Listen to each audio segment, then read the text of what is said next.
Hello YTPC, Parsimonious Piper here. I've got Parsimonious Pipe number 2 coming to you today. But first, a little VR to Paladin Piper. A few days ago he asked us to tell him what songs reminded us of people in our lives or important times. Well, for me it's not just one song, it's silly songs in general. When I was a kid, my dad used to sing to me and my brother. We used to sing us some very silly songs. I passed that on to my kids, and anytime I hear a silly song now, I think of my dad and I think of my kids. Good memories. They're both in their early 20s now, so it's been a while. Oh, and my apologies. Have a 3-star Pipe by Lee billiard, tall billiard with star Cornell and Deal's Star of the East Flake. Fantastic stuff if you like Latakia.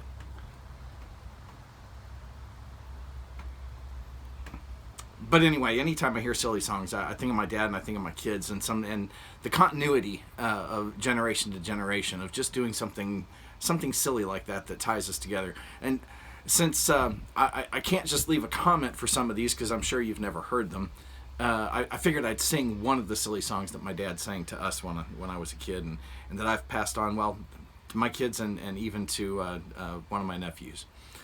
It's called A Horse Named Bill.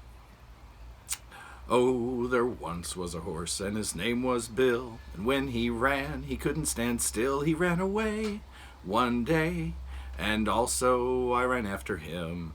Well, he ran, and he couldn't stop. He ran right into a barber shop, and there he fell, exhaustionated, with his eye teeth in the barber's left shoulder.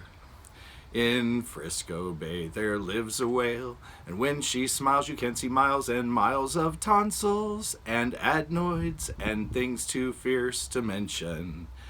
At shooting birds I am acute. There is no bird I cannot shoot in the eyes, in the ears, in the teeth, or in the fingers. Oh, what do you do with a case like that?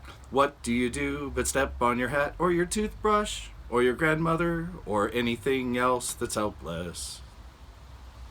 That's it. Silly song. Makes me think of my dad. Thanks, Pops. I do appreciate that. It led to countless hours of fun with you, with my brother, with my kids, and a little bit of a legacy that I'm glad I was able to pass on. So I appreciate it a lot. Well, that's starting to go out. Let's get to our Parsimonious pipe. Now I'm going to put some pictures down here below, or over this, so that you can see just how bad a shape this pipe was in when I got it. Here, take a look.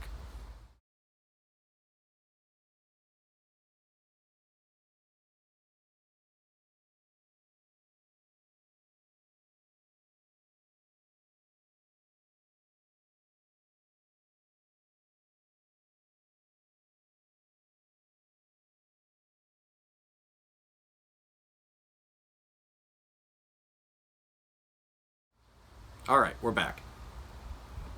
Now let me show you what this pipe looks like now.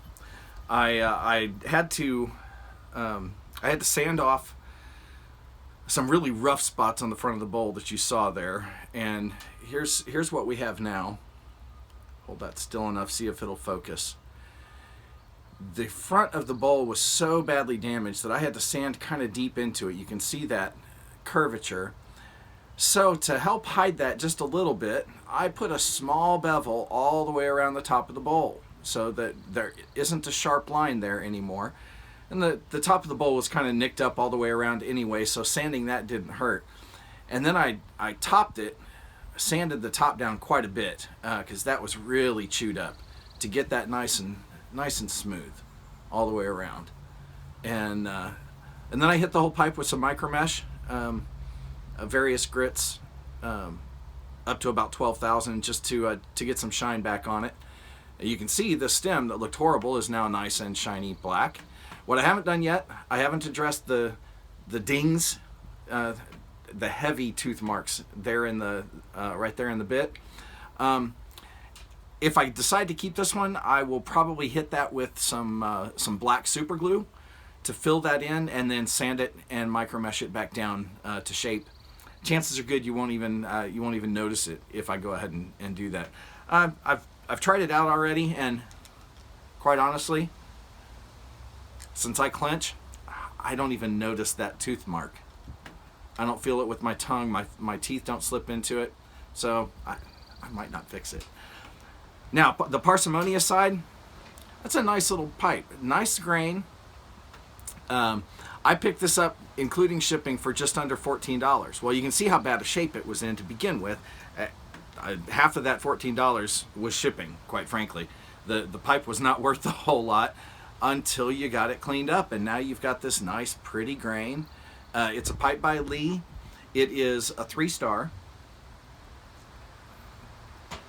And again, they rated their pipes from 1 to 5 stars depending on the quality of the grain, the quality of the pipe. This was right smack in the middle of the range. I may have to include a close-up picture. Maybe that'll show up just under my index finger. There are the faint, very faint remains of 3 stamped stars.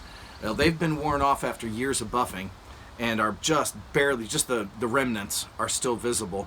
Well, what that means is that those were gold stamped instead of inlaid, which puts this into later production, probably somewhere in anywhere from the early mid 60s to I think around 1970-72 is when they went out of business.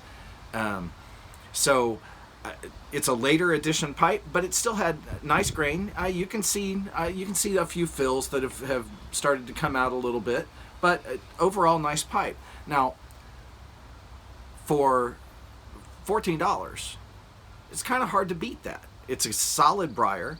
I can guarantee you that it will smoke just as well as any of the other briars that I've got. Pipe by Lee is just they're quality little pipes. So not sure if this will be an addition to my collection or whether I will gift that. But great little pipe, less than $15. They're out there. For now, that's all I've got. Y'all have a good day.